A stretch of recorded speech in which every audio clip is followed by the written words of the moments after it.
La Bible en un an, le 10 décembre, le premier livre des Chroniques, chapitre 17, verset 1 au chapitre 18, verset 17, le livre des Psaumes, chapitre 129, verset 1 à 8, le livre des Proverbes, chapitre 29, versets 26 et 27, l'Apocalypse, chapitre 2, verset 1 à 17.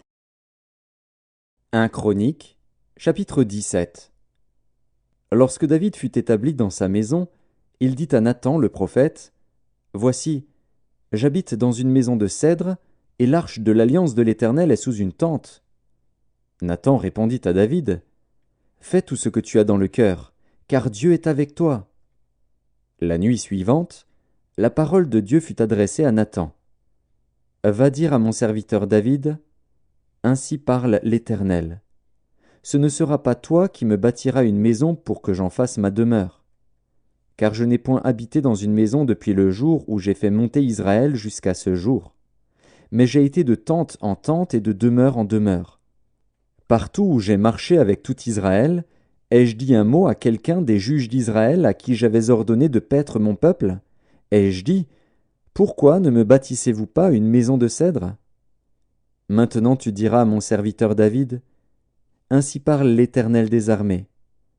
Je t'ai pris au pâturage, derrière les brebis, pour que tu fusses chef de mon peuple d'Israël. J'ai été avec toi partout où tu as marché, j'ai exterminé tous tes ennemis devant toi, et j'ai rendu ton nom semblable au nom des grands qui sont sur la terre. J'ai donné une demeure à mon peuple d'Israël, et je l'ai planté pour qu'il y soit fixé et ne soit plus agité, pour que les méchants ne le détruisent plus comme auparavant et comme à l'époque où j'avais établi des juges sur mon peuple d'Israël. J'ai humilié tous tes ennemis. Et je t'annonce que l'Éternel te bâtira une maison. Quand tes jours seront accomplis et que tu iras auprès de tes pères, j'élèverai ta postérité après toi, l'un de tes fils, et j'affermirai son règne. Ce sera lui qui me bâtira une maison, et j'affermirai pour toujours son trône. Je serai pour lui un père, et il sera pour moi un fils. Et je ne lui retirerai point ma grâce, comme je l'ai retirée à celui qui t'a précédé. Je l'établirai pour toujours dans ma maison et dans mon royaume, et son trône sera pour toujours affermi. » Nathan rapporta à David toutes ces paroles et toute cette vision. Et le roi David alla se présenter devant l'Éternel, et dit, « Qui suis-je, Éternel Dieu, et quelle est ma maison, pour que tu m'aies fait parvenir où je suis? C'est peu de choses à tes yeux, ô Dieu. Tu parles de la maison de ton serviteur pour les temps à venir. Et tu daignes porter les regards sur moi à la manière des hommes, toi qui es élevé, Éternel Dieu. Que pourrait te dire encore David sur la gloire accordée à ton serviteur? Tu connais ton serviteur. Ô Éternel, c'est à cause de ton serviteur, et selon ton cœur, que tu as fait toutes ces grandes choses pour les lui révéler.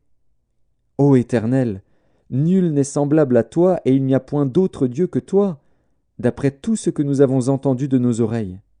Est-il sur la terre une seule nation qui soit comme ton peuple d'Israël, que Dieu est venu racheter pour en former son peuple, pour te faire un nom et pour accomplir des miracles et des prodiges, en chassant des nations devant ton peuple que tu as racheté d'Égypte? Tu as établi ton peuple d'Israël, pour qu'il fût ton peuple à toujours. Et toi, Éternel, tu es devenu son Dieu. Maintenant, ô Éternel, que la parole que tu as prononcée sur ton serviteur et sur sa maison subsiste éternellement et agis selon ta parole. Qu'elle subsiste, afin que ton nom soit à jamais glorifié et que l'on dise « L'Éternel des armées, le Dieu d'Israël, est un Dieu pour Israël. » Et que la maison de David, ton serviteur, soit affermie devant toi. Car toi-même, ô mon Dieu, tu as révélé à ton serviteur que tu lui bâtirais une maison. C'est pourquoi ton serviteur a osé prier devant toi. Maintenant, ô Éternel, tu es Dieu, et tu as annoncé cette grâce à ton serviteur. Veuille donc bénir la maison de ton serviteur, afin qu'elle subsiste à toujours devant toi. Car ce que tu bénis, ô Éternel, est béni pour l'éternité. 1 Chroniques, chapitre 18. Après cela, David battit les Philistins et les humilia, et il enleva de la main des Philistins Gath et les villes de son ressort. Il battit les Moabites, et les Moabites furent assujettis à David et lui payèrent un tribut.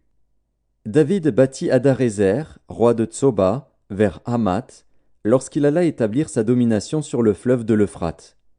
David lui prit 1000 chars, 7000 cavaliers et 20 000 hommes de pied. Il coupa les jarrets à tous les chevaux de trait et ne conserva que 100 attelages.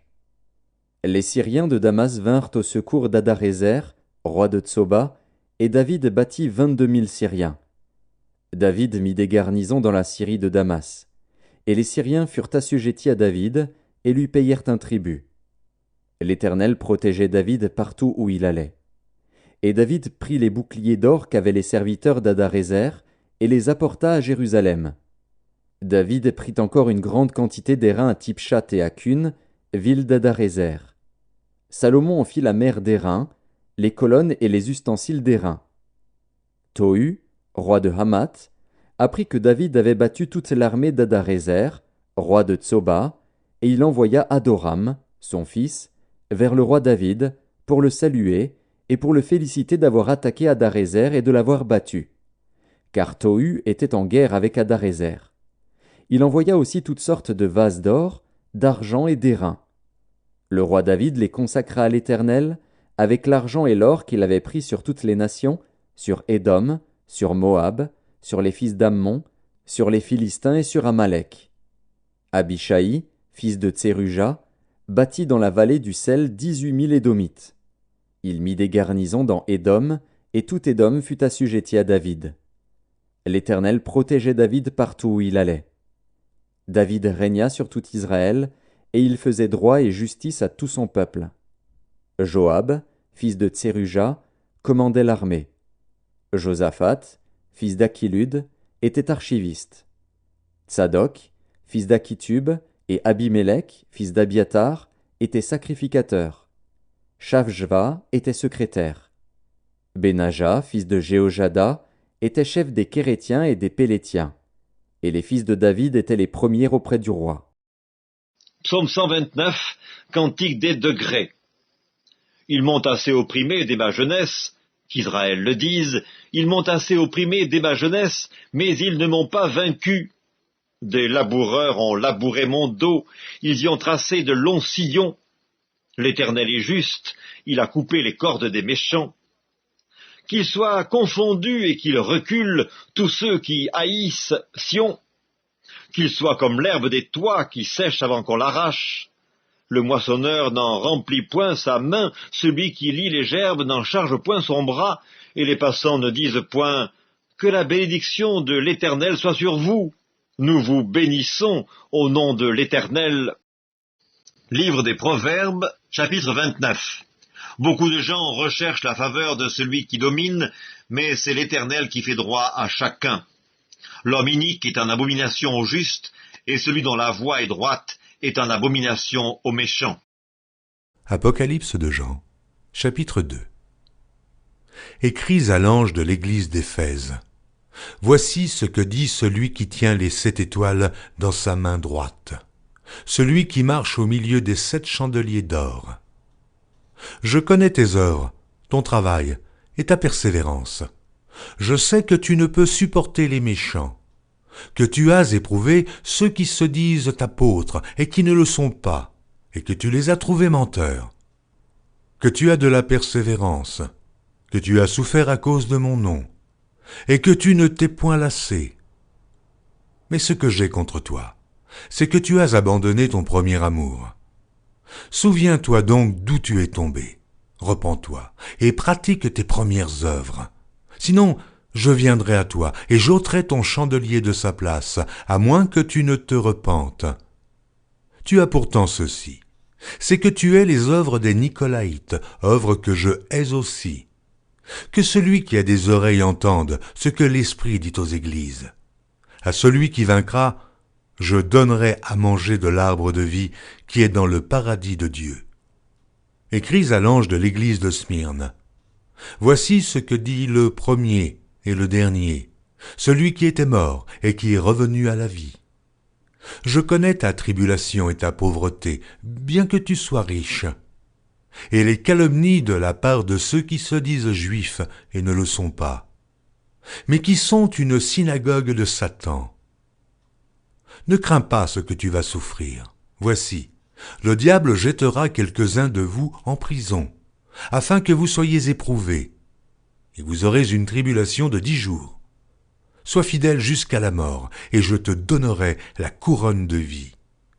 Que celui qui a des oreilles entende ce que l'Esprit dit aux églises. Celui qui vaincra n'aura pas à souffrir la seconde mort. Écris à l'ange de l'église de Pergame. Voici ce que dit celui qui a l'épée aiguë à 2 tranchants. Je sais où tu demeures. Je sais que là est le trône de Satan. Tu retiens mon nom, et tu n'as pas renié ma foi, même au jour d'Antipas, mon témoin fidèle, qui a été mis à mort chez vous, là où Satan a sa demeure. Mais j'ai quelque chose contre toi.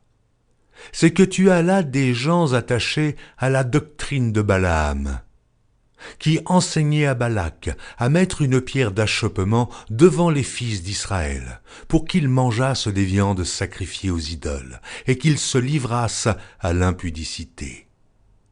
De même, toi aussi, tu as des gens attachés pareillement à la doctrine des Nicolaïtes.